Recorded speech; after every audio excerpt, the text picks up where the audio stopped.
अहिल्यानगरातून थेट तामिळनाडूत आपला मावळाचा नवा दणका। 1 मे रोजी जिंजी किल्ल्यावर स्वच्छता मोहीम, खासदार निलेश लंकेंनी चालवली बस। सह्याद्रीची प्रेरणा आता राज्याच्या सीमा ओलांडून तामिळनाडूत पोहोचली। अहिल्यानगरातून खासदार निलेश लंके यांच्या संकल्पनेतून आपला मावळा उपक्रमाचा नवा अध्याय सुरू झालाय।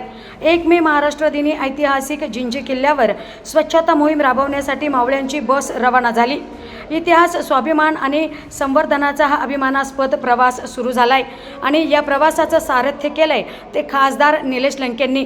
अक्षरशः निलेश लंकेंनी या प्रवासात बस चालवताना पाहायला मिळाले।